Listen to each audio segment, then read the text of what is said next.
Good evening. Today is September 20, 2022. It's approximately 7 o'clock. We want to go ahead and get going tonight. Thank you for being here. Our thought for today, most people do not listen with the intent to understand. They listen with the intent to reply. That's Stephen Covey. I'm going to go ahead and officially call the meeting to order tonight. I'm going to ask if Commissioner Sanders, if you would lead us in our invocation tonight, and Commissioner Cowan, if you would lead us in our pledge tonight. Let the words of my mouth and the meditation of my heart be acceptable in thy sight. For Lord, you are my strength and my redeemer. God, give me the words to say today, because you are the one that be glorified in your holy name.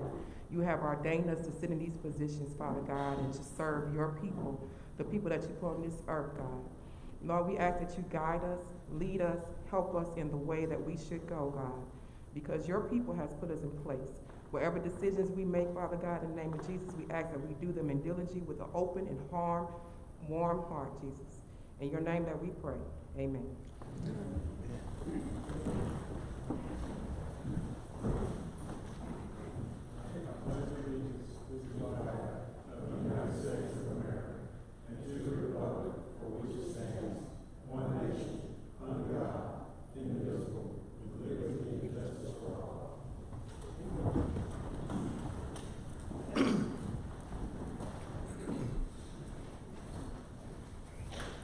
Good evening, Mr. Chairman. The first order of business this evening is number 4, the adoption of the agenda. Thank you so much, Commissioners. You had the opportunity to look at the agenda tonight. I seek a motion of approval, please. So moved. Second. It's been motioned by Commissioner Edwards and second by Commissioner Mason. Any discussion? All in favor? It passes 5-0. Thank you so much. Mr. Chairman, the next item on the agenda is number 5, citizen comments. Thank you. This is an opportunity that we allow citizens to make comments about agenda topics only. You have 3 minutes to do so. If you would, please state your name and your address for the record, please. You may come at this time. You have 3 minutes to do so. Agenda topics only. Agenda topics only. Thank you. Mr. Chair, the next item we have is number 6, which is the chairman's report. Thank you. In the chairman's report, we had an opportunity last week to meet with our partners from Northeast Georgia Region Commission about workforce development. Had a great meeting with some of the local leaders here from the city of Covington, from Georgia Piedmont, Newton, not Georgia Piedmont, Newton, Georgia Piedmont Technical College, I'm sorry. We had a great meeting with them and their staff, and we're looking to partner more with workforce development here in our community. We also we want to thank Dr. Rona for coming here. Thank you, sir. Thank Dr. Rona for coming here and giving us an update on some of the things that are concerned here in our community, such as monkeypox, COVID-19. So we're really thankful that she came out and gave us an update. Also, we had the opportunity to sit down and talk with the RL Cousin Alumni Association. They wanted to sit down and talk about some of the things that they wanted to do here in our community. And so we had a great meeting with them. As you can see, a good bit of them came, and they just wanted to talk about some of their concerns. So it was a great meeting. Also, we're thankful for, we had an opportunity to do Elijah Godwin Day, partner with the city of Covington and the Newton County school system. We had a great fuzz run. He came out, he did a great job of being involved in the community. This young man is doing great things, and so we're excited that for his future is so bright.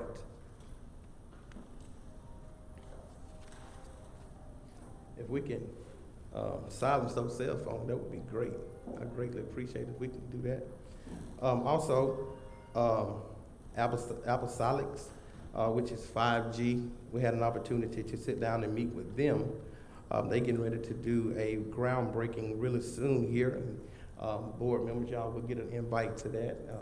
We're looking forward to that. They haven't gave a date yet, but we do look forward to, the governor already made the announcement. We're gonna do official groundbreaking really soon. We also had the State of the Community, which went really well.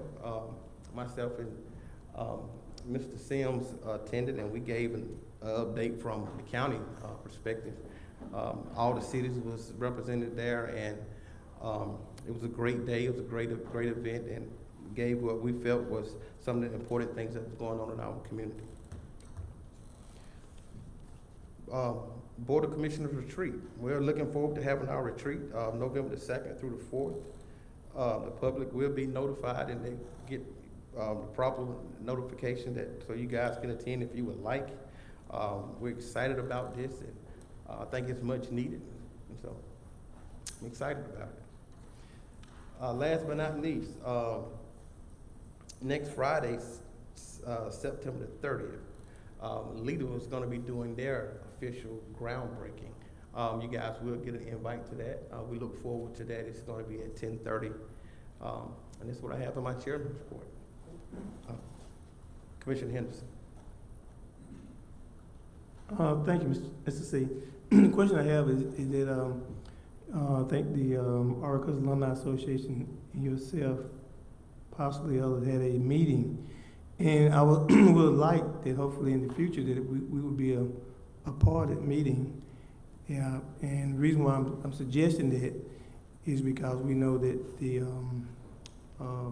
SPOSH committee did not fund it, so therefore I think Commissioner Cowell and myself and other commissioners, Commissioner Sanders and other commissioners, we put it onto the SPOSH, and so we laid out what we wanted to maybe look at seeing as far as money right along with the county manager. Forgive me for not including you from first off. And we wanted to kind of lay it down. For an example, it's supposed to be a 2-story building with a plan, and you take out most of the middle part. When we looked at it, Commissioner Cowell and myself, we looked at it, and we seen that beyond costing, this part that could be taken down, and something could be possibly did new, and we were looking at just 1 story. And I wanted to be a part of that, so because I think that's what ultimately revised that our cousin, historic our cousin, school to as well. And if I would like to be a part of if there's any other meetings beyond the giving the citizens the opportunity to vote on November the 8th to see whether or not they want to pursue it or remodeling or whatever may come up. And that's all I'm gonna say. Thank you. Mr. Sims, County Manager report. We will provide the electronic report to the commissioners. I'm sorry, okay. Yes. All right.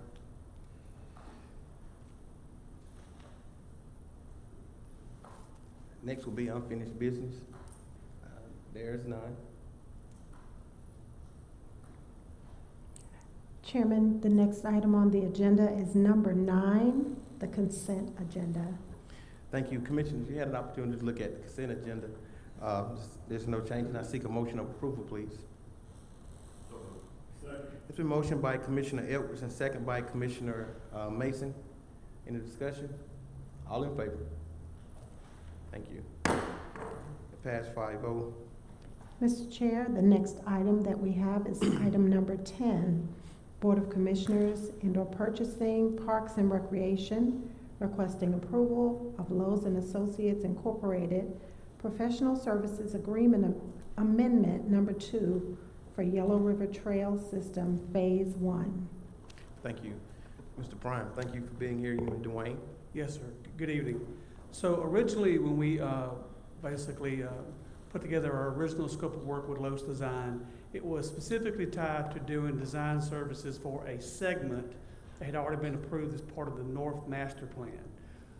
We worked with that landowner for several months to come to terms with a MOU, and we struggled with that. Primarily, just it was a communication thing. So we went back and met with the stakeholders, made up of staff and Newton Trails, and we asked for their authority to look at other options. What we agreed to, that they were more willing to look at, instead of designing a very small segment of Phase 1 trail, they wanted to look at developing the easements along a larger segment of the trail, basically from Browns Bridge up to to I-20.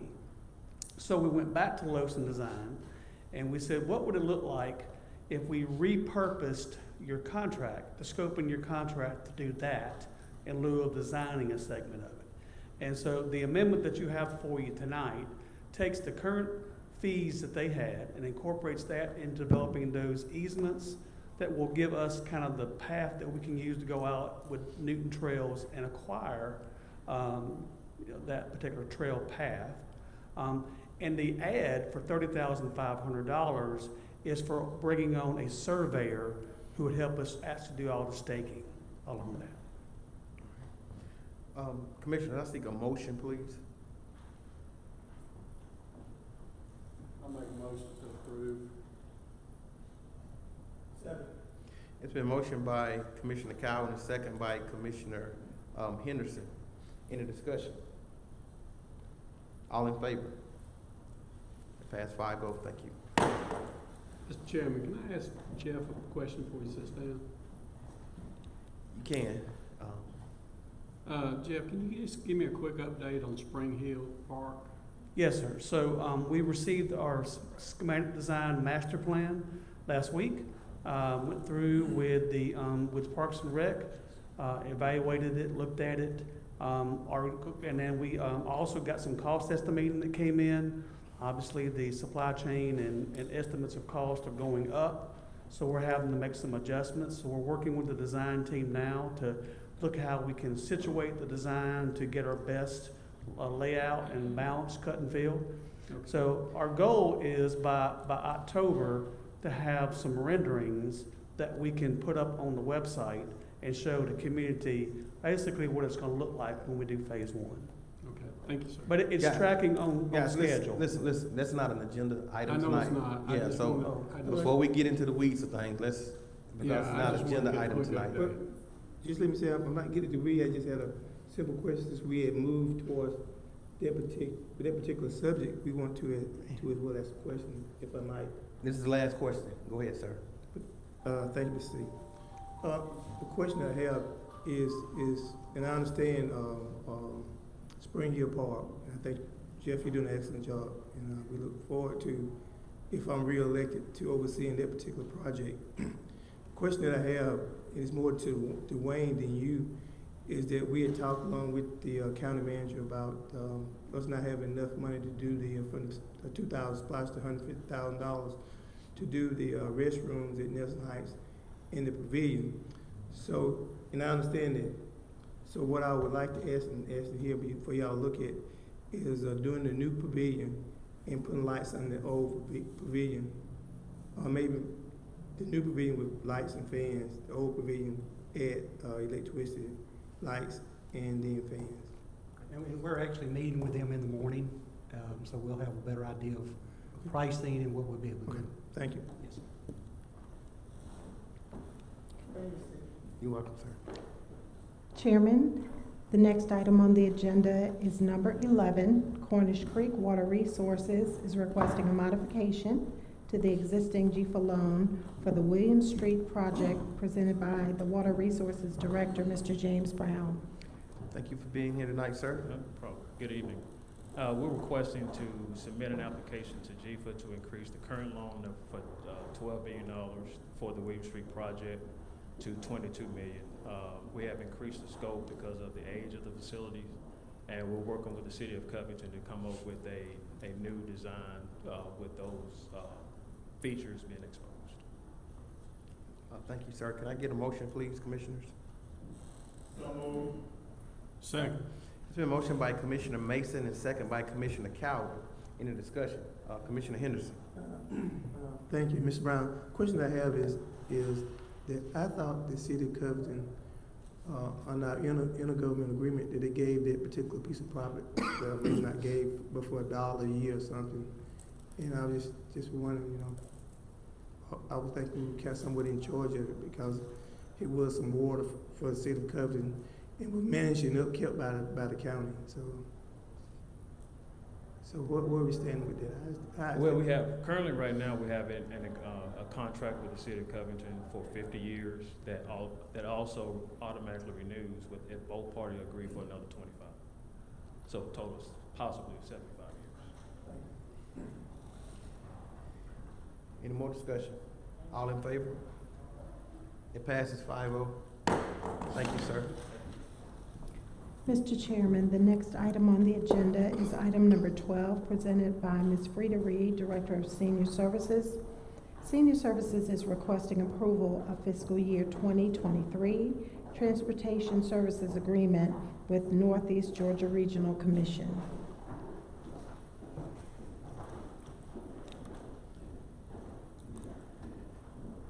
Good evening. Good evening. Thank you guys for being here tonight. Thank you for having us. We're here requesting approval for our contract of $55,000 for transportation from Northeast Georgia. This contract allows us to pick our seniors up and to take them home. It gives us opportunity to do about 6,100 trips, which is probably 80% of the trips that we do per year. Thank you, ma'am. I seek a motion, please. So moved. Second. It's been motioned by Commissioner Henderson and second by Commissioner Mason. Any discussion? All in favor? Thank you. It passes 5-0. Thank you so much. Yeah, have a good evening.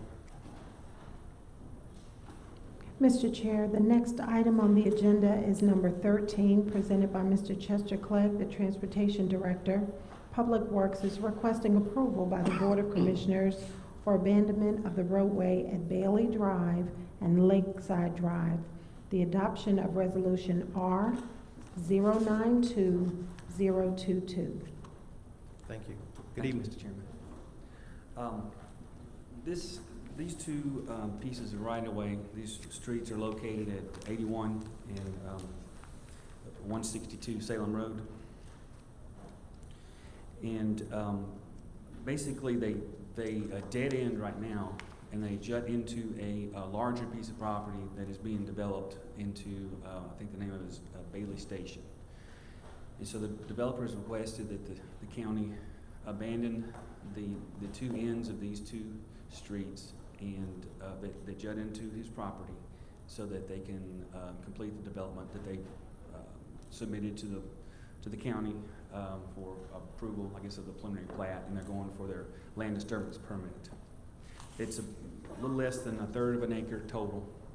I've been working with Gerard and Davis on all the paperwork and putting all the pieces together and the whole process. And the first part of the process is for the board to approve a resolution to continue with the abandonment, or to start the abandonment process.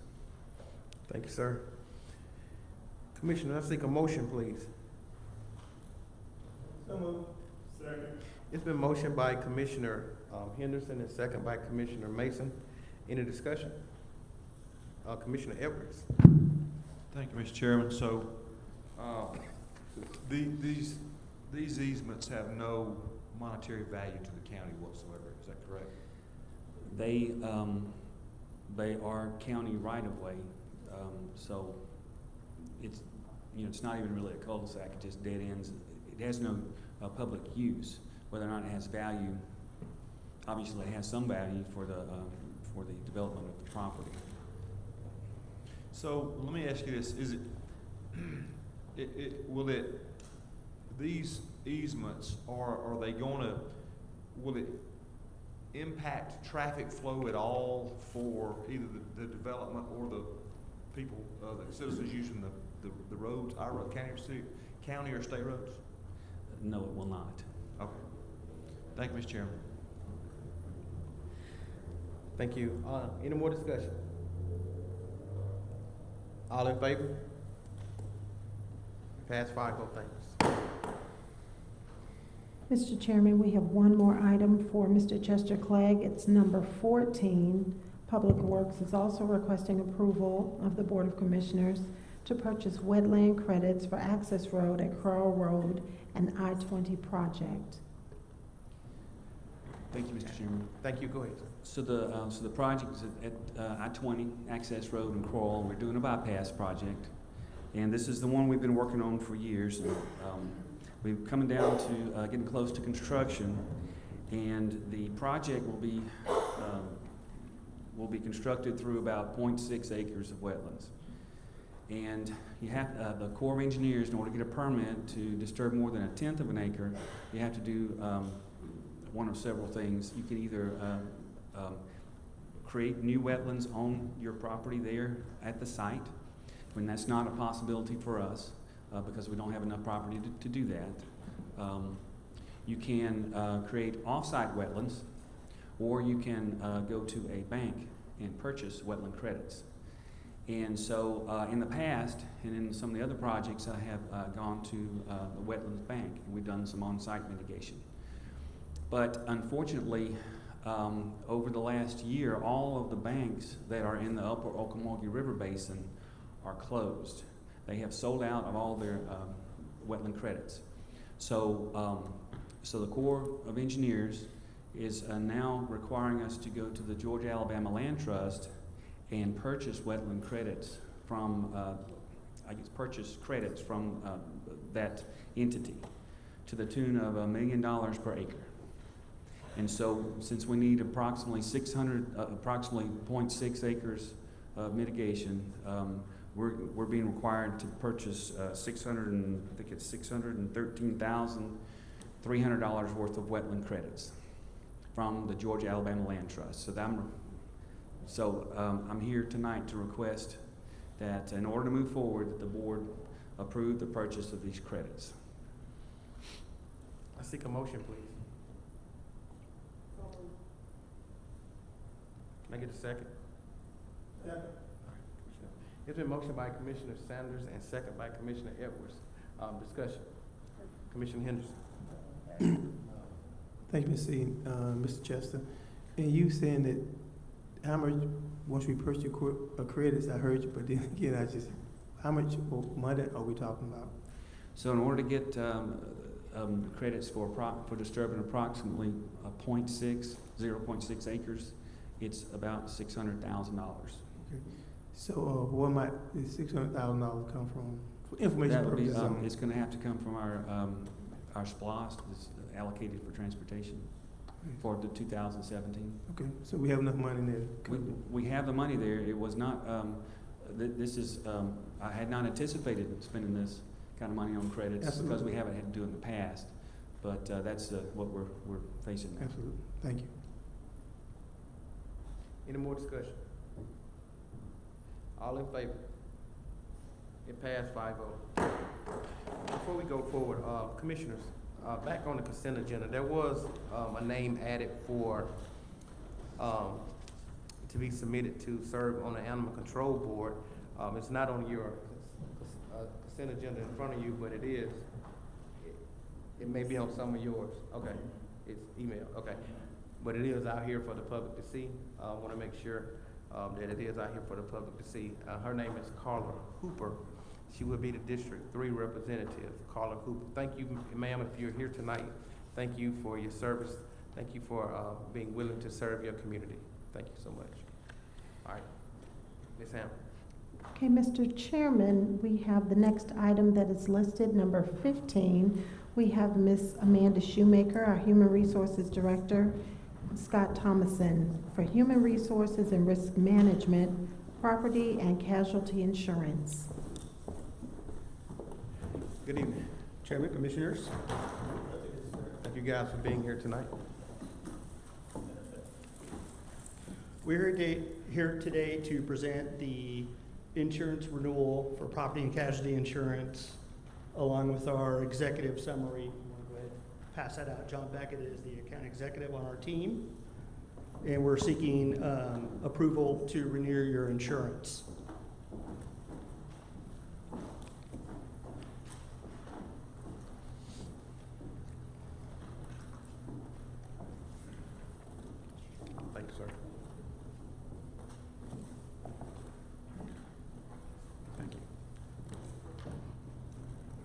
We are your consultative insurance broker that represents you in the marketplace to seek property and casualty coverage.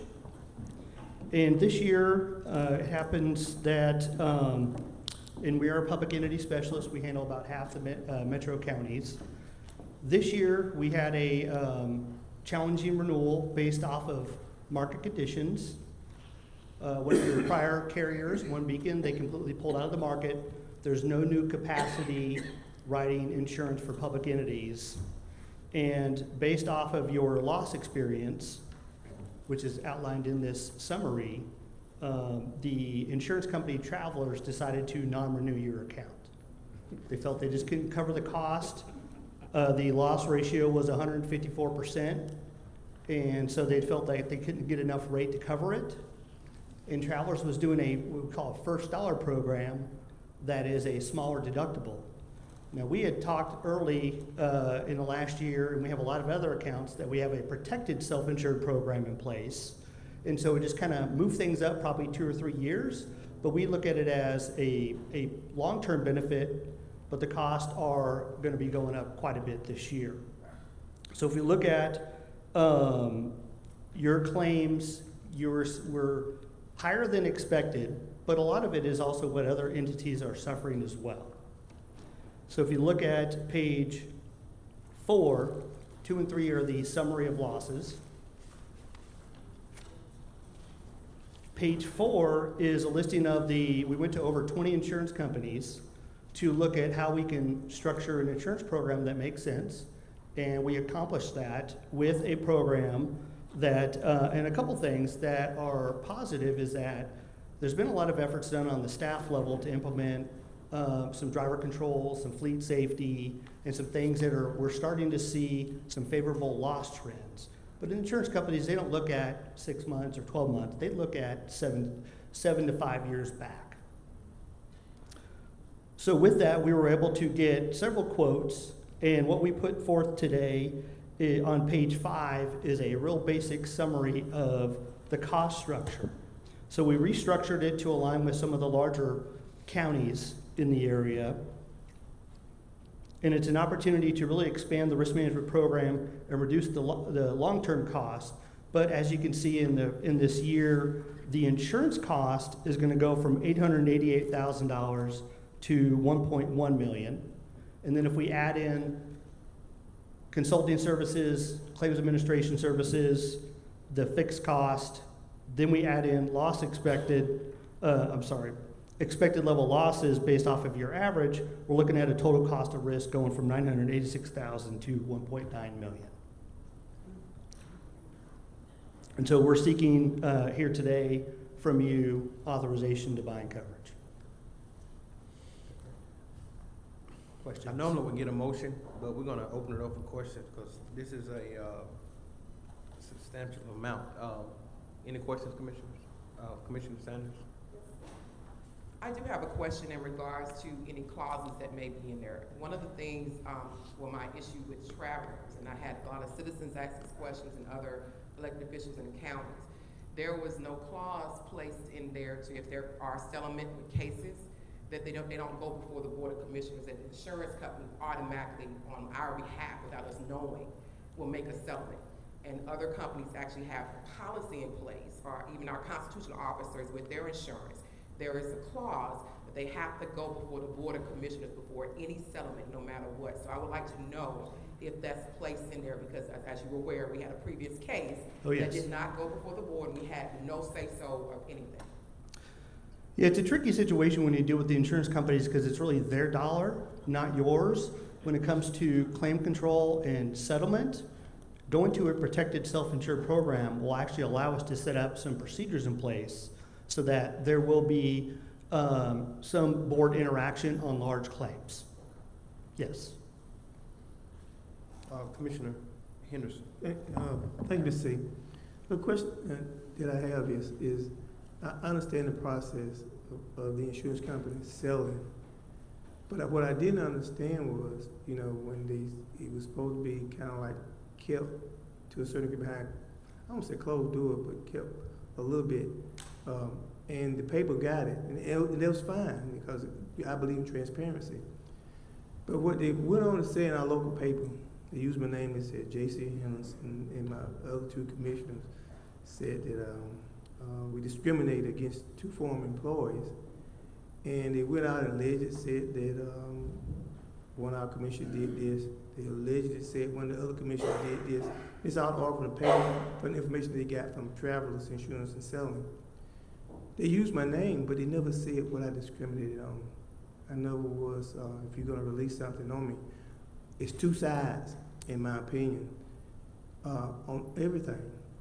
And they was, I guess, what I concluded, myself personally, that because three commissioners of color did not renew a contract, then for the former county manager, then this discrimination. And I couldn't understand if that being the case. Second case said I discriminated against the former attorney from Gerard and Davis, and I made a motion to save her. I just didn't go back with after a substitute motion that was did by my colleague, Commissioner Cowan. I said, well, if you're gonna make the motion, then I just rescind my motion. You make what motion you want to make, and that's what I did. And I couldn't see the discriminating part. So I guess what I'm asking, and I thank you for coming, because I probably had to wait till the end of the meeting to kind of state what I'm asking is I want either you show me what I done, this board of somebody, Patrick of somebody, show me in writing what I done and how I discriminate against the two former, one county manager and our former county attorney who worked for Gerard and Davis. I think you owe me that if you're gonna put my name in the paper and accuse me of doing something. So that's the only thing I could understand.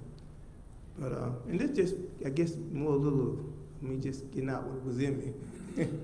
Thank you. Well, let me clarify that we're Gallagher, we represent you in the marketplace. We are not the insurance company. We're not the ones that make the decisions. We're your claims advocate and advisor through the claims process. I can't comment on a specific, issue. I think that it does come to what we're proposing today is you're gonna like a little bit more control, but we also do wanna know that at the end of the day, the insurance company, if it's their dollar, it's their decision. We want to have input. We do want to have control under a protected self-insured program. You're going to have a lot more control. However, we do not want to have every little nickel and dime claim come to the board. That does not make sense. That is not best practices, nor what we recommend. We recommend what we do with some other accounts, which is to set up some protocols and procedures in place between the staff level, county manager level, and then working with the attorneys. I think there was over $500,000. And maybe because I'm not as rich as some of the people are around this horseshoe or in the audience, that's a lot of money to me. But my question is to our county attorney, Patrick, is that I'm asking him to go to whomever it is that he need to go to and ask them to get the paper to retract my name from that unless they can show me why I discriminate against somebody. I think that's only right.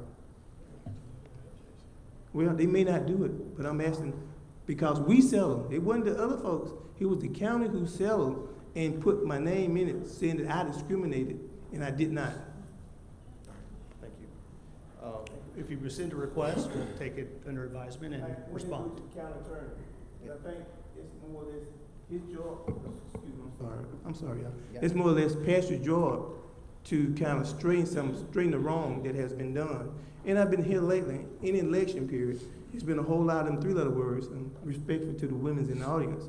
The three-letter words that have been put on me from a stove to, a stove to 2 kids that play sports on it. And it gets to the paper, and then we have to do open requests. So I want this to clear my name, at least on this, or show me what I did, how I discriminate. Commissioner Mason. Thank you, Mr. Chair. Thank you for providing this information to us. This data is exactly what this board needs to see. This may be a question for our finance director or our county manager. How is this increase in this particular budgeted item, is that going to negatively impact our budget at all? Or is this something that we as a county will be able to successfully implement to be able to allow our risk management to move forward in this direction, and it won't be a huge negative impact on our budget? Brittany, can you come up, please? And I could comment that I've taken probably 5 or 6 entities to a protected self-insured program over the past 7 years. And it is a process that it works out. Usually that first year, it should be where it doesn't negatively impact your budget in a large way, because those losses have not occurred yet. So that big number that you have there is projected losses. Your trends have been favorable, so it's going to be a lot less than what we think, but we have to tell you what the numbers say so that we have a starting point and we can build a self-insurance fund similar to what you do on the workers' comp side. Thank you. Mr. Sims, you want to jump in right quick? Thank you, Mr. Chairman. I just wanted to add that we had several meetings with Scott and his team, and the numbers, as Commissioner Mason mentioned, were based on data. And if you look on page 3, you will see it is reflected for a 5-year, not just one incident. So this information is reflected for 5 years. Brittany and I also met, and we have a solution to address this increase. So I guess that's the question I have an answer to. What is that solution that you all have concluded? Oh, this is it right here. Okay, thank you. Thank you. So Amanda did pass out a budget transfer. This obviously was not a budgeted item because at the point during the budget, we did not know what the increase was going to be. We had budgeted around 1.1 million for our insurance premiums, and we're looking more around what, 1.9-ish. So we're going to amend the budget. So we have seen an increase in our loss collections, more than what we budgeted. We've been seeing roughly 100 to 125 thousand extra a month. So what we're going to do is we're going to amend the budget to increase our loss revenues, and then we're going to offset with an expense in our insurance claim line item. So with that being done, we should still be in a good place from a budgetary perspective. Yes, but this budget transfer will take care of that. Excellent. That's all I want to know. Thank you, Mr. Chair. Commissioner Sanders. This question is, I just asked him previously, but I wanted to make sure that our county attorney thoroughly looked at the actual policy, because I would like to see it myself, because it is my concern that certain suits or whatever may come before us are taken out of our hands. And then we're as I'm not going to expound on what Commissioner Henderson was stating, but that is a huge issue, that we're thrown out there and we're not protected and things that we have no control over.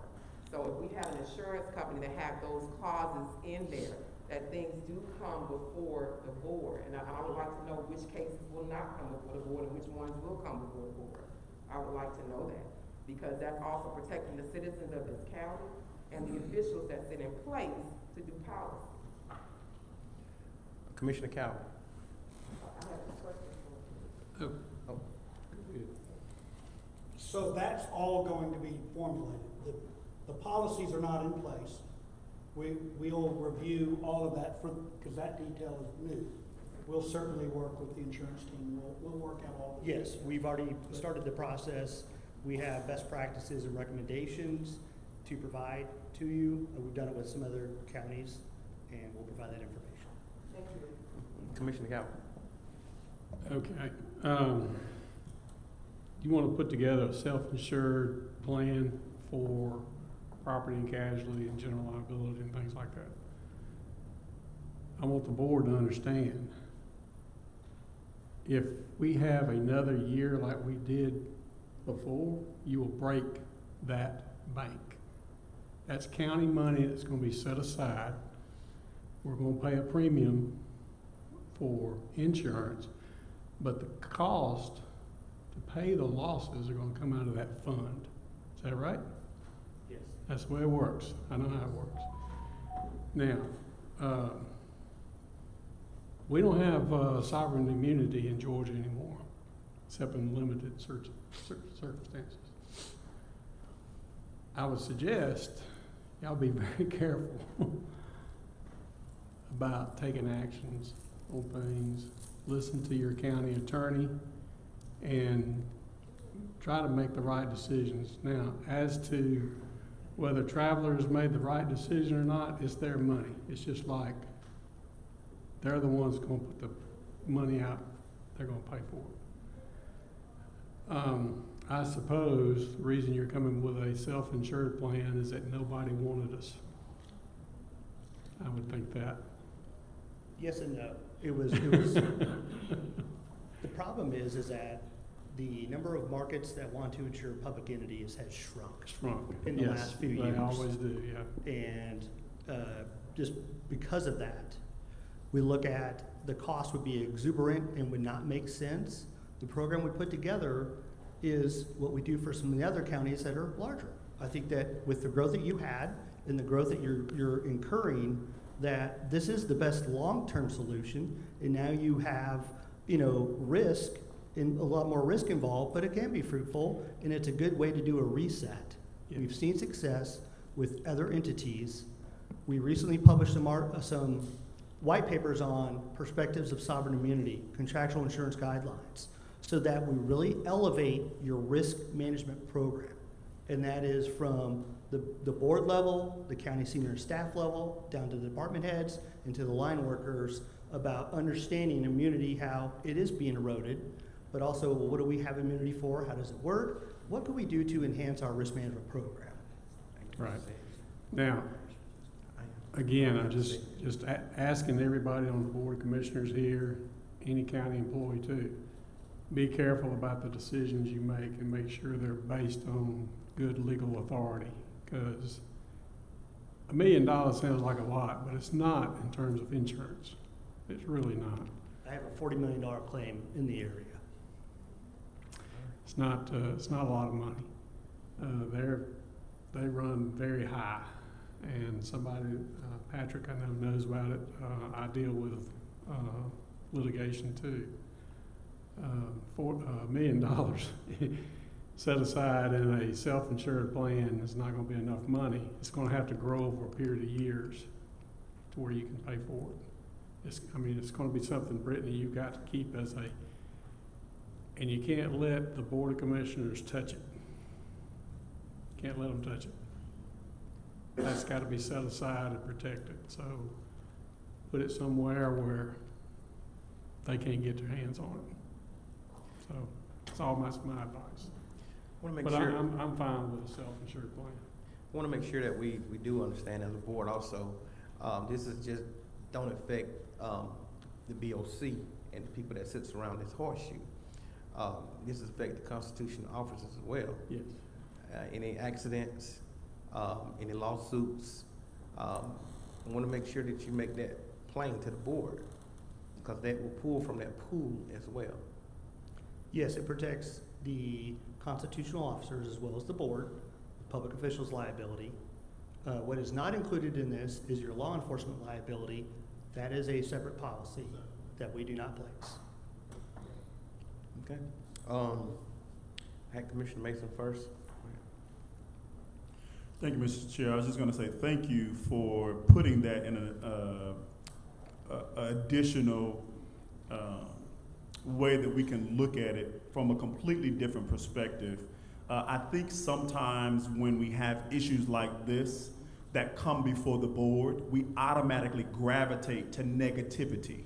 I think what I would suggest that this board do is look at where we are and say, how do we move in a more positive direction? Is this a solution to move into a more positive direction versus focusing on what's negative and what could have happened or what should happen or what did happen? Where are we? And how do we move forward to ensure that we're not in this place again? And like you stated, there are other counties that have had to go into this particular type of insurance. And you've seen over the long term there's been a level of success.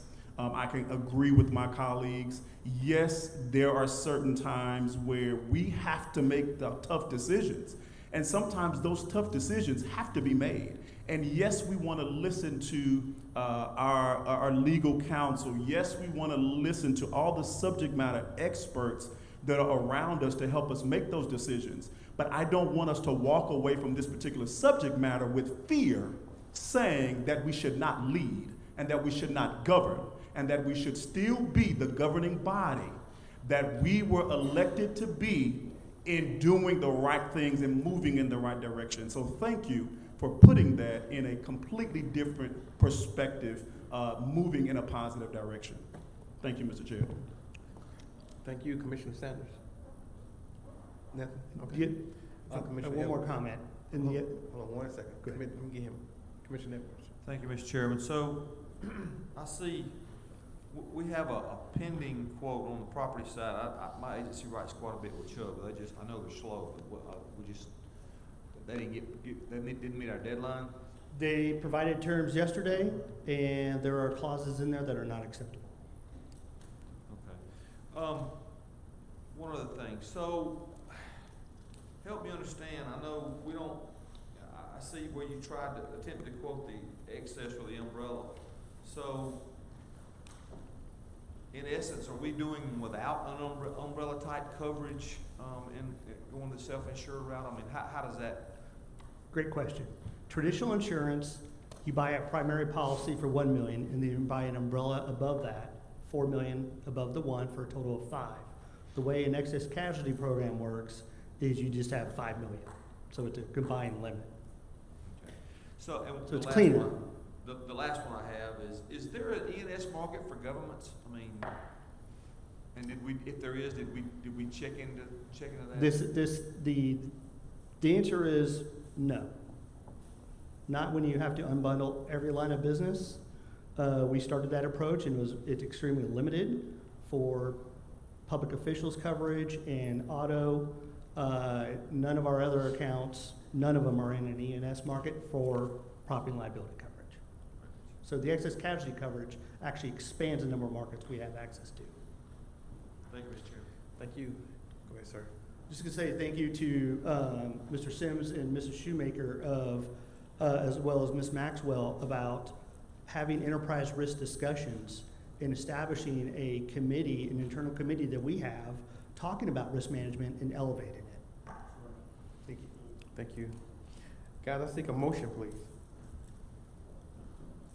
So moved. Second. It's been motioned by Commissioner Edwards and second by Commissioner Mason. Any discussion?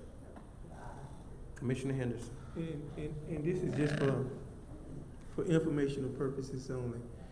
Typically, when we have to make a decision similar to this, radio insurance, some type of retirement plan or whatever, ACCG typically has something in place. And so I guess I'm asking, where is ACCG at now? Well, we consulted with ACCG, even in terms of looking at products for us. And at this point, this is what we were presented with in terms of the policies that Gallagher has presented. ACCG, we do consult with them for risk management services, and they have been excellent. But in terms of providing us, if you're providing us with additional quotes, they would not provide us with any because of the claims. But we did consult with them. Thank you. One last follow-up question. So are they providing any other counties or that you know of? I mean, I'm just asking. Yes, Okay. but we asked them specifically for this year, Okay. and we had Thank no you. luck with that. Guys, I seek no, I already got a motion. Any more discussion? All in favor? It passes 5-0. Thank you. Mr. Chair, the next item that we have on the agenda is number 16, presented by Attorney Patrick Jogstetter. Board of Commissioners consideration of Resolution R 092-022A, terminating license agreement, authorizing existing encroachments on 25-foot unnamed road in favor of Hazel Rake family. Thank you. Good evening. I'm ask Brian if you would scroll down to the bottom page, the last page. On Birch Road, adjacent to Jackson Lake, there is a small strip of land, a small 20-foot wide strip of land between 160 Birch Road and 142 Birch Road. On the map on the screen, it is at the very bottom. It's the narrow strip at the bottom of the survey. That strip appears to potentially be owned by the county. Back in 1990, no, I'm sorry, back in 2010, if you would scroll up, the county granted to the owner of 160 Birch Road the right to utilize that little strip to build some improvements, primarily a retaining wall, a driveway, and things that went with that. A condition of that authorization was that the property owner at 160 Birch Road properly maintained the stormwater running off from Birch Road. Obviously, the road, it's the road, homes, and the lake, so obviously the water flows downhill from the road to the lake. Over the past year or so, the stormwater running across that strip of land off of 160 Birch Road and off of Birch Road itself has caused substantial damage to the property on the other side of the strip, which is 142 Birch Road. The reason we're here today is to request the board to authorize me to terminate that license agreement. The page 2 of that agreement, if you would look at section number 2, calls for the license to remain in effect as long as the owner of 160 Birch Road properly maintains stormwater. It also authorizes the board to terminate the agreement at any time with 90 days notice. We have asked Chester Clegg and his folks to go out and have a look at the property, and they have concluded that the stormwater is not being properly managed. They've recommended that a professional engineer perform a review to determine what needs to be done, and that's what I'm going to do. If this board authorizes me to terminate the license agreement, I will make that termination contingent upon the property owner's successful completion of proper repairs.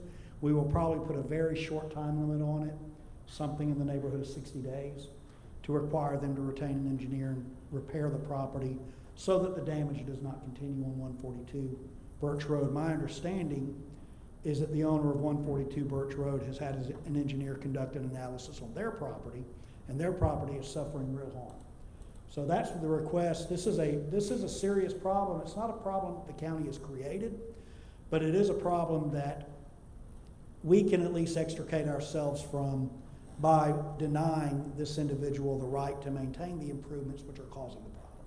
If you do authorize me to terminate the license agreement, the property owner at 160 would be required to remove his improvements and return the property to the condition it was in prior to the placement of those improvements. And that's the request for you tonight. I'm happy to answer any questions. Thank you, sir. We'll get a motion, please. Guys, I seek a motion, please. Mr. Chairman, this time I'd like to make a motion to approve Resolution R092022A as stated by the county attorney. Can I get a second, please? Second. It's been motioned by Commissioner Edwards and second by Commissioner Cowan. Any discussion? Commissioner Cowan? Patrick, who would ownership of that property go to? County? Well, whoever owns it now will retain ownership. It's that little strip of land, the ownership is a little bit unclear. They have a license to do encroachment. The county granted merely a license, so we retained title, we retained ownership, we merely authorized them to utilize it. So the county will maintain ownership. We would. Who's going to do the stormwater?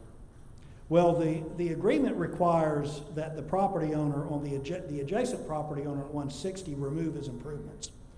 And if it's left to that point, I suppose it may be up to the county to take some measures to ensure that the water flows down. But if the improvements, which you can see on the sketch, is the sort of the shaded kind of hand-drawn area, it's a driveway and a retaining wall.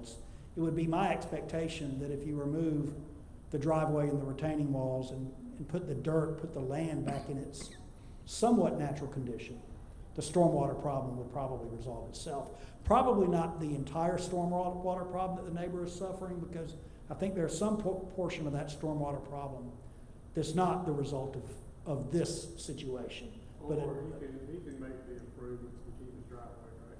if he does so pursuant to if our engineers approve it and he has a professional engineer, yes. But we will provide him that opportunity. Commissioner Henderson. Thank you, Mr. C. The question I have is County Manager Sims. Did our engineers look at this? Yes, sir. Chester Clegg was involved with this. That's it? All right. Commissioner Edwards. Thank you, Mr. Chairman.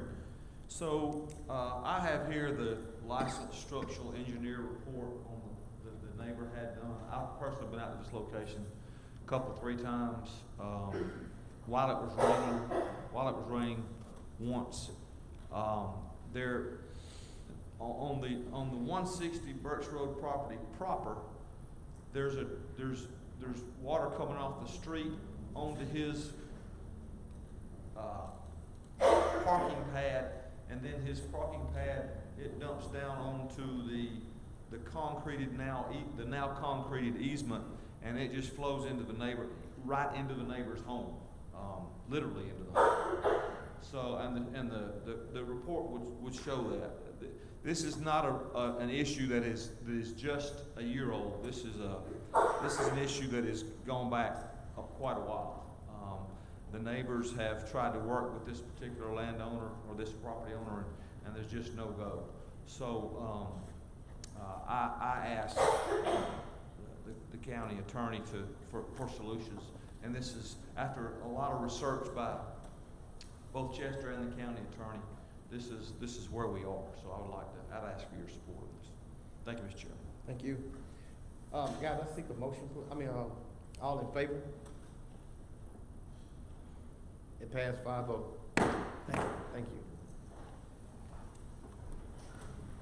you. Mr. Chairman, the next item on the agenda is number 17, County Manager and Finance, requesting approval of our parametrics task order number 1, ARPA Rescue Plan Act Grant Management Services. Thank you. Mr. Sims. Thank you, Mr. Chairman. Tonight we have our parametric attorney, Kennedy Shannon, as well as the team here to present their request for approval of task order number 1. Good evening. Good evening. How's everybody? Great. How you doing? Great. So in front of you guys is a task order. Last time we met, we discussed what you wanted to be priorities for us to take a look at. So I included that in this task order. As you know, we have a do not exceed amount, I think, of roughly over $400,000 for the course of the engagements, which will take us to close out of ARPA, which is 2026. So this particular task order was just the estimate number of hours we think it'll take to accomplish all of those things that are listed. Once we get to that point, or if we get to an end and we need to come back, we will come back before this body and ask for additional money towards that 400 and something ceiling. But I think that list pretty much encompasses everything that you wanted us to do. Included in that would be our recommendation to come and do physical audit of the organizations that have received money already. So we will actually be here at their location looking at their files and books and things like that. So that will be included in that particular task order. So I'm here to answer any questions you guys may have about it. Let's get a motion on the floor. I seek a motion, please. So, thank you, sir. It's been motioned by Commissioner Mason, and I don't know who seconded it. At the same time, I'm gonna give Commissioner Cowan. Any discussion? Commissioner Henderson. Yes. Thank you. I remember last time you was in front of the horseshoe, we were talking about the commissioner's request, and I just want to know where we at on that, and when might we know for those projects that that was given, that might be looked at and maybe either administered or saying that they may not qualify for the Arthur funding. So I'm glad you asked that question. So in looking at the current allocation to each commissioner, it would be our recommendation that each commissioner put their money into program that's countywide. So as it relates to the nonprofit assistance, I know each commissioner kind of chose nonprofits that they wanted to assist. If we have a countywide grant program that can address, or any nonprofit can apply for, I think it will allow issues that we've addressed earlier with the conflict of interest to be alleviated, because there will be a defined application process, there will be a score attached to each application, and then that would drive how a nonprofit is awarded money, as opposed to it being the single decision of any individual commissioner. And that would alleviate any perception of a conflict of interest, if you will. I think it's the fairest opportunity. That would allow Commissioner Henderson, the organization that we discussed earlier that your son runs, he could apply for that with no problem. But go ahead, I'm sorry. I just had a comment. Commissioner Saunders, the sorority and fraternities that you want to fund, they could apply for that program with no issue of conflict of interest. They could all be eligible for up to that $20,000 that we've determined to be the max for nonprofits, as long as they can demonstrate whatever ARPA requires them to demonstrate by way of nonprofit assistance, which is a reduction of gross revenue, or them being in a qualified census tract and having some type of hardship due to COVID, we could provide them a grant. But it would take the onus of the individual assistance being approved by one commissioner out of the picture, and the final rule actually describes and prescribes this as the best way of doing that to prevent any perceived conflicts of interest. Absolutely. And if I may, Yes. and I brought this with me, part of the paperwork that I gave you, it was, make sure I get it exactly right, for the programs that I suggested in Nelson Heights. And it was A+ enrichment services. And so, yes. But yet, I think when you did the virtual meeting, and I was, online, look into as well, we never mentioned it. A+ is not my son's. No, I got Anthony, yeah. And so, I guess what I'm saying is, are you saying that the motion that we made, Board of Commissioners, made and allocated $1 million to each one of the commissioners, they said, well, oh, no, that don't count. Said, but what I'm asking y'all to do is then put that all in a big pot and do it this way. And I thought, and I guess somebody correct me if I'm wrong, the reason why we asked for a consultant was to make sure that the money that we were spending through the districts, the $5 million, $1 million per district, to make sure that they was being spent right. Absolutely. But we came back. I know she came back with a conflict, and and I couldn't understand that.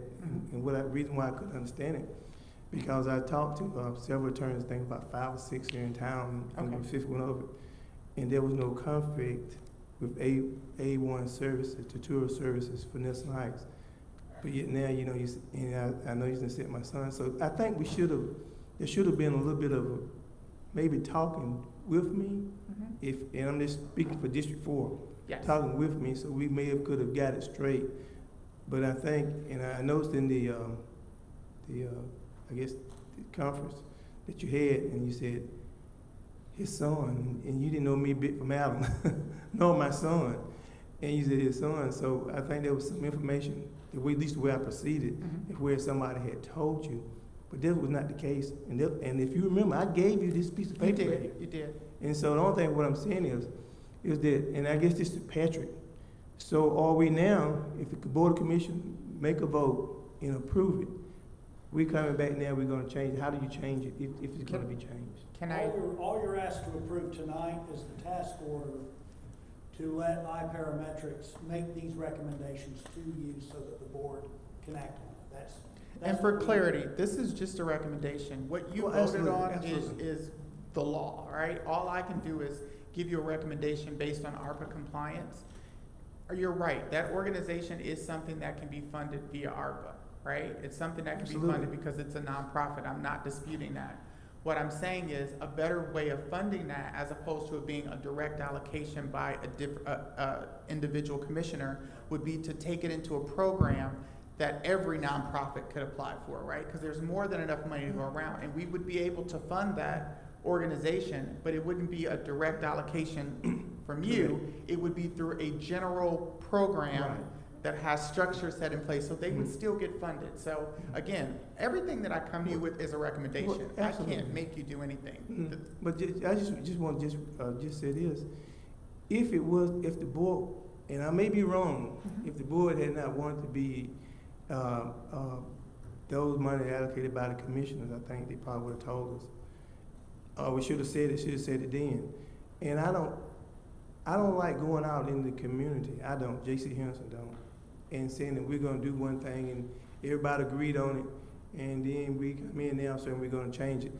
Let's spend at least those $1 million that were appropriated by the district commissioner. If the other commissioners want to do it, spend it the way we anticipated.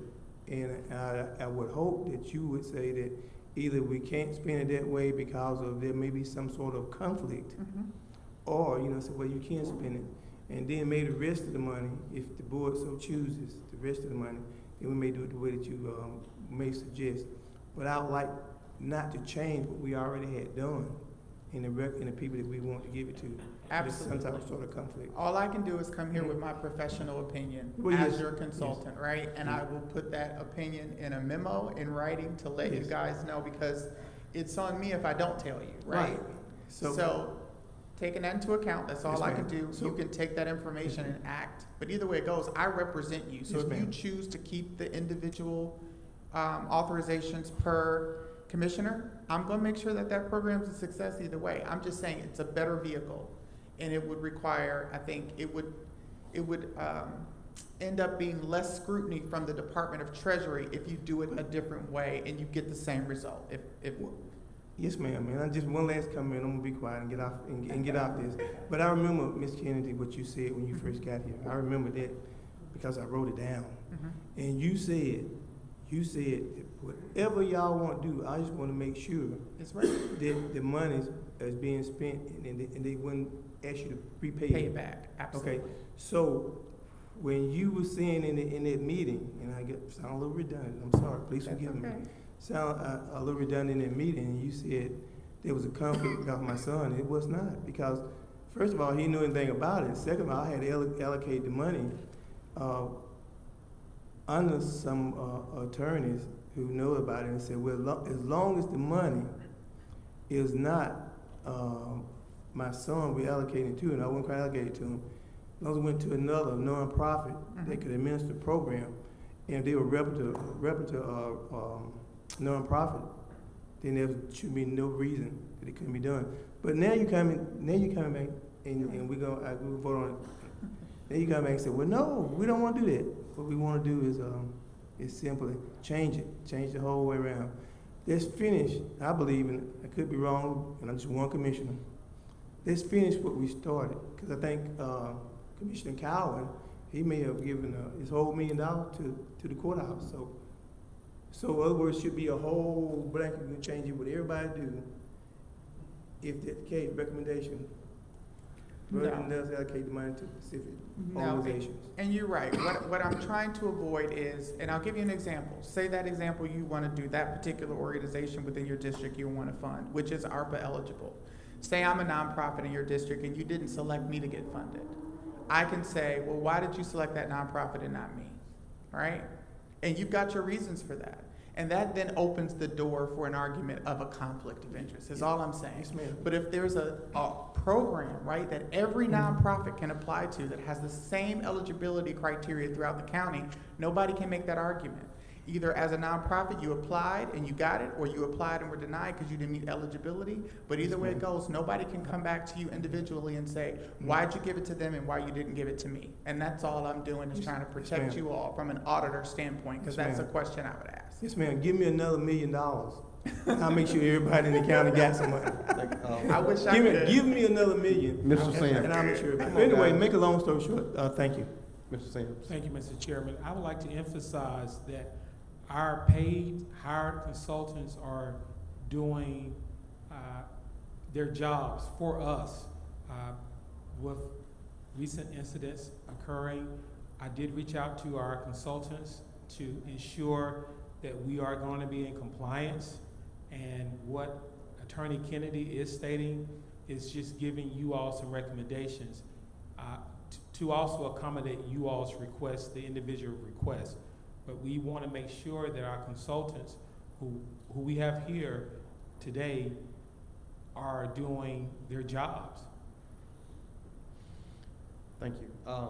Commissioner Mason. Thank you, Mr. Chair. So basically, and thank you once again for being here. No problem. We appreciate your expertise in ensuring that we are moving in the right direction.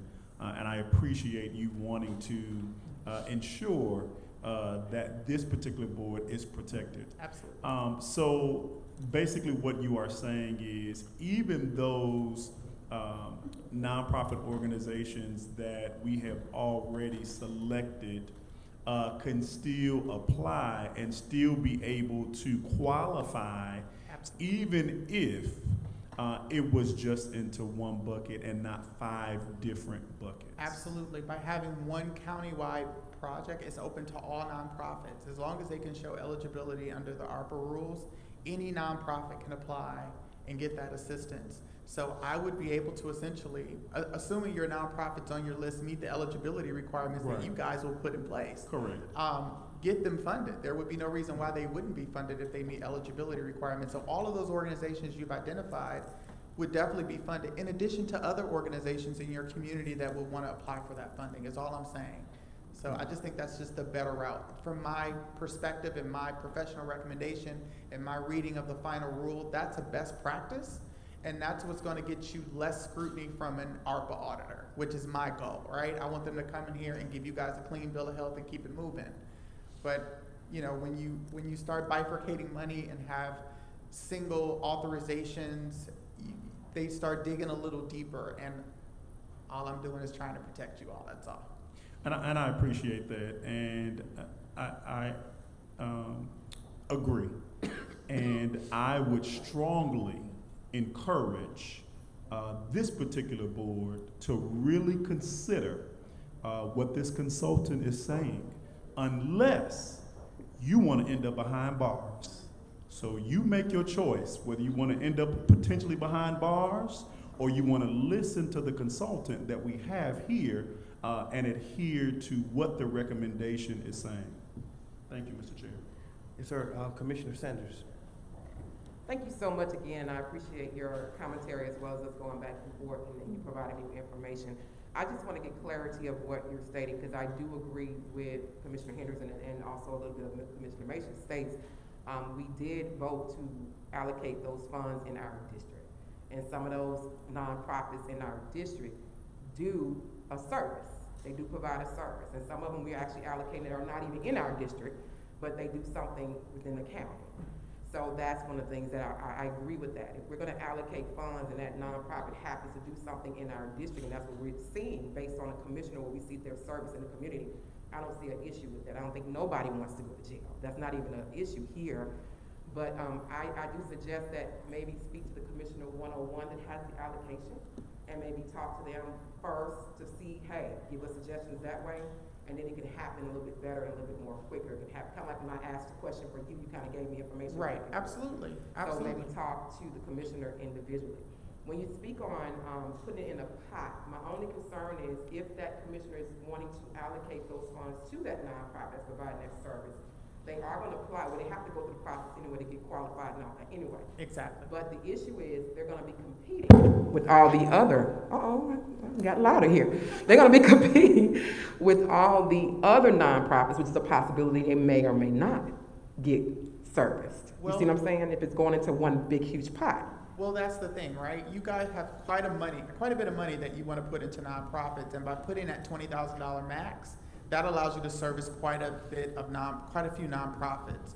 So I don't necessarily think you're gonna run into a situation where there's gonna be fighting amongst nonprofits and somebody's not getting funded. I think there may be situations in which a nonprofit will not be able to prove what ARPA requires them to prove by way of financial documents to show that there's a financial hardship or being eligible through some other eligibility criteria. But absent that, you guys also have the ability to put more money into that program if you see nonprofits that did not get funded that meet the eligibility criteria, and you have quite a bit of money still sitting over to the side. So I'm not really worried about that, just to be honest. You guys have quite a bit of resources for your community, and and even doing it countywide, I think oddly enough, your district and Commissioner Henderson's district would actually benefit probably more so than other districts in that you guys have all the qualified census tracts, most of them. So your nonprofits would get priority because they're in a qualified census tract. So in actuality, it would benefit the nonprofits in your community, I think, a little bit more outside of those communities that don't have qualified census tracts, because that's something that's dictated by Treasury, those particular census block groups. And they're based on the neighborhoods that are in most need financially. So. And I think my only concern is I don't think the commissioners who are not on the committee know how many nonprofits actually already applied. So that was my concern. We actually know the numbers of the nonprofits and small businesses that applied. And then when you put it out there again, because we're going to put the application back out there again, right, now the word is going to get out even more. So that was my concern as far as those nonprofits that we did want to make sure that they were serviced, may or may not, it's a possibility, because more nonprofits are now hearing about it and they're going to apply. And you can, again, we still not really built out this nonprofit grant program yet. So whatever eligibility criteria you want to put in there, you can do that. If you want to target more of the grassroots nonprofit organizations as opposed to the big ones like the United Ways and stuff, and you want, because they get enough federal funding, right? It's the small mom and pop nonprofits that don't get this funding, and this is transformative to them. So if you want to put a focus on those type of organizations, absolutely you can do that.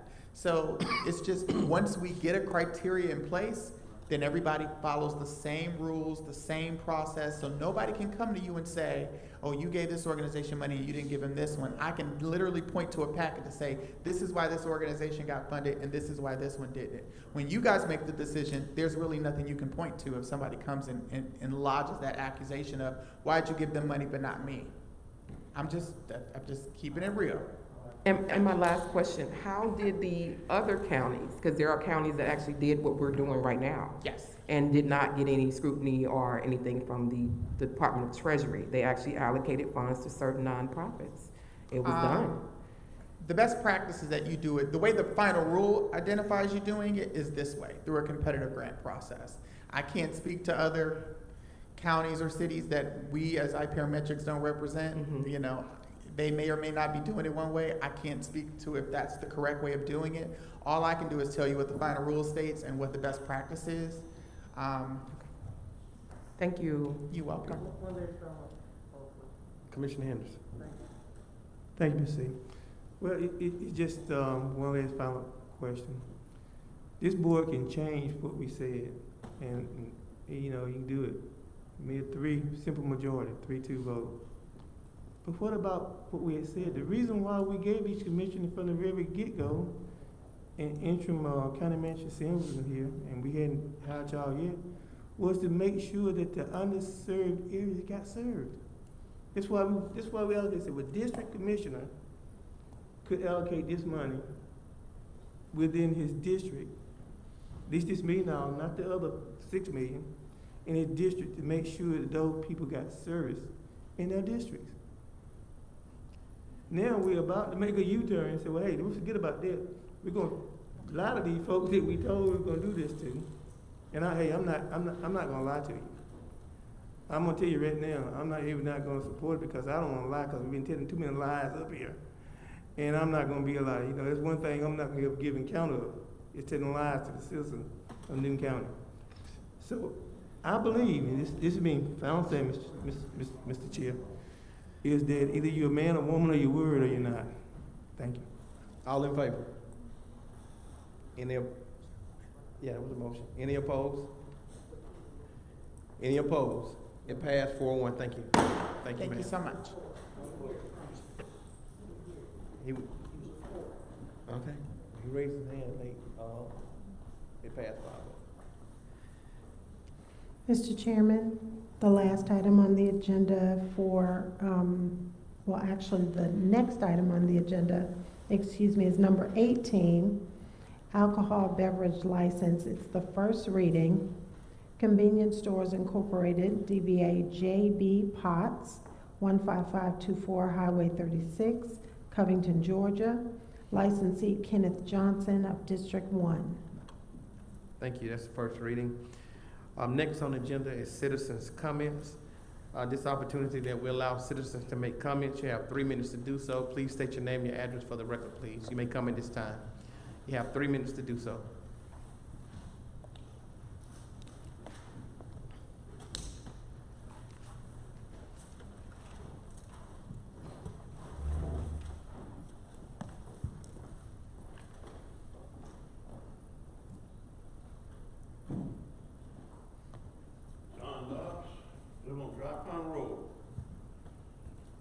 Looking in the paper,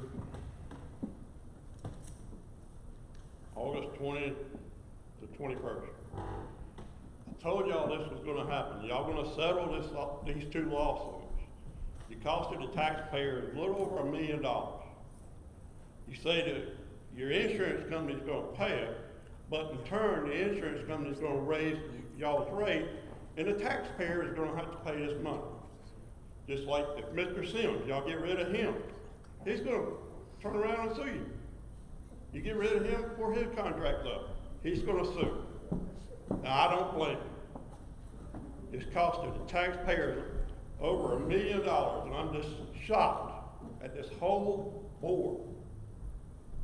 Y'all ain't working for the people, you're working for yourselves.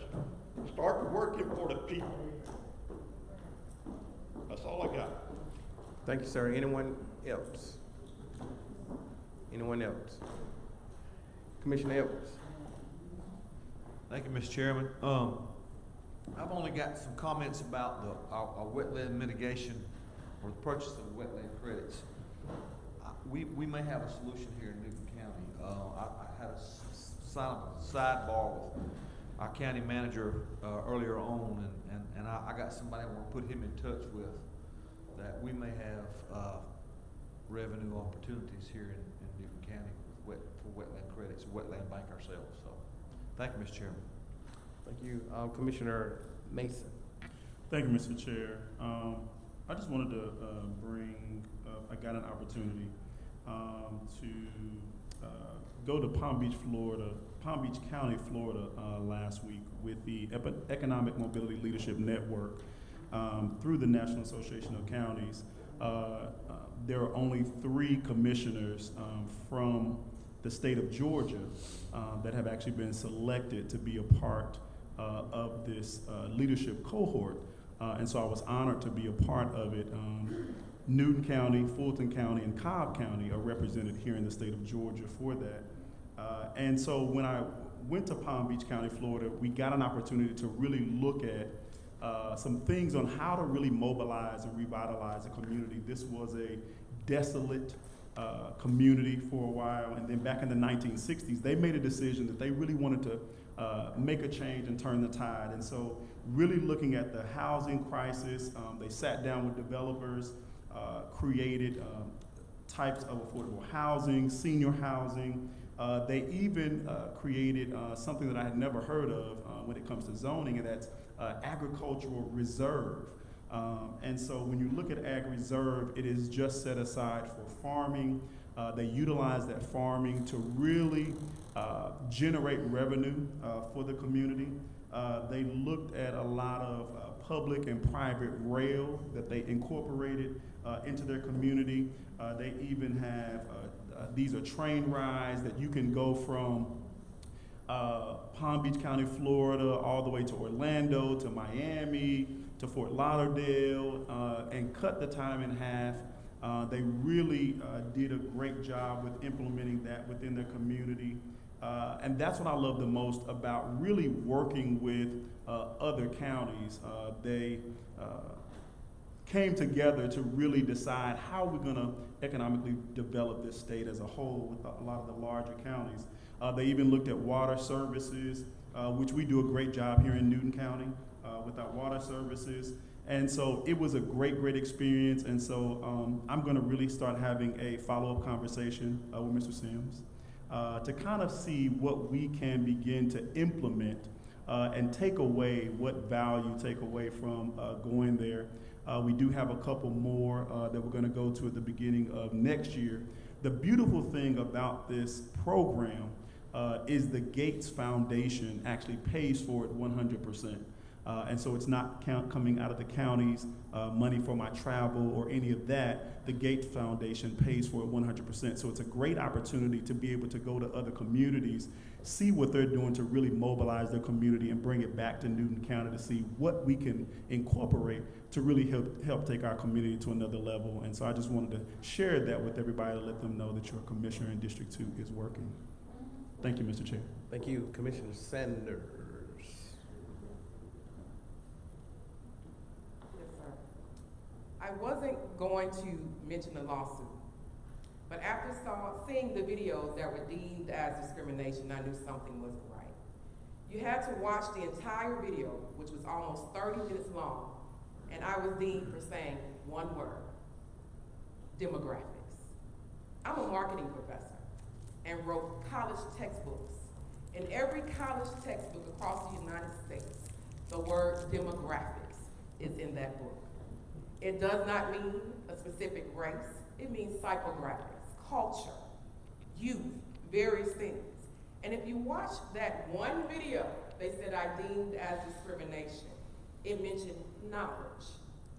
So what boggled my mind in regards to this lawsuit is that they were trying to find something. There were only 2 videos that were found. The other thing that boggled my mind was that I was told that a job was promised to someone before I came on board, and I was not aware. Number one, you should not promise any job to anybody if they didn't go through the full procedures or the proper channels to seek the job. So that, number one, is an issue. Now, I did not speak to my colleagues to find out if that was true or was allegedly done, but that was in the lawsuit saying that the job was promised to the previous county attorney. The commissioners not once interviewed none of the 19 candidates that applied for county manager. That's not our job. We only received the top 3. Nor did we interview the 7 that applied for county attorney. We only received the top 2. So how did we discriminate? The issue that I have here is that, as I stated earlier, decisions are being made and our names are being thrown out there for things that we have not done. So one video does not determine that somebody is racist or discriminatory when you only found one word, especially if you don't know the person. And I do ask of this board to speak the truth, because when they told us who said we discriminated against the individuals, it was also a shocker, because the attorney was also shocked and said, what type of board do y'all have up here at Newton County? So I say to the citizens of Newton County, I do apologize that you had to go through this issue. But I also say that when we seek in these policies, to make sure that we have clauses in place that protects not only the citizens of Newton County, but protects the officials that are also out there fighting for our citizens every day. Thank you. Commissioner Henderson. Thank you, Mr. Chairman. I'm pretty sure that nobody probably wants to hear what I have to say. The fact that my name was, as I said earlier, was in the newspaper. And they said J.C. Henderson, Commissioner, District 2 Commissioner DeMond, and Commissioner Sanders, District 3 Commissioner. And the only thing I've asked is to show me how I discriminate against someone, especially Lord. I had lost confidence in lawyers ever since the splash, I think 2004 splash, or at least one of the latter splash, whereas they had said the splash and impact fee money hadn't been commingled. I learned a few years later, still on the board, that the money had been repaid back. In fact, our finance director, she told us when we were among the horseshoe. And I asked a question. The question that I asked was, how can you pay back money that y'all tell me that y'all never did get? In other words, what it was supposed to be, they were supposed to put in separate accounts. You're not supposed to put it all together. And so I went to the clerk, Jackie Smith, and asked her to send an email to Lord Kerr and asked him who gave him the authority as county manager take money and then pay it back. I said, I never seen that go before the board. And I think I read some email back, some I think to the effect saying, well, it's beyond statute of limitation, I'll have to tell you. So this way before this came up, I had lost confidence in him because, and excuse me, ladies, and I said it once before, I didn't say excuse me, so I do apologize. When you tell me a lie, I lose confidence and I won't support you. And that will happen. And so when Patrick, our county attorney right here, told us that we didn't have to, he said, just don't vote on it. But what I didn't know at the time, it was that Patrick had recused himself. So we didn't even have a lawyer, to tell the truth. And so what the travelers insurance lawyer told us, if they were paid to sue, it was the insurance money, because they dropped the insurance policy you just heard. Who paid the insurance money said, I've never known a top official of the county to say that his commissioner discriminated against somebody, telling our insurance company, in essence, and from my perspective, what I thought, pay them. So, you know, so the only thing I said was, if you're gonna use my name on something, show me, I think I have that right, show me where I discriminated against somebody. And I've been discriminated against, because I was born and raised right here when the skinhead drug, when my mama drug me from the square all the way back home on Sand Hill. So I've been discriminated against. And even in the school, with the old used books and stuff. So I know about discrimination. And what they said about me, it was not right. And for the promise of job, a county attorney or the county manager, hey, they're from year to year. And the board, not the chairman, not the employees, the board is the one who keep those. They're supposed to serve at the pleasure of the board. Thank you. Commissioner Cowell. Thank you, sir. There is a need for executive session tonight. Proposed discussion of land acquisition. So I need a motion that we move into executive session. Come on. The motion by Commissioner Henderson and second by Commissioner Mason. All in favor? We stand in executive session.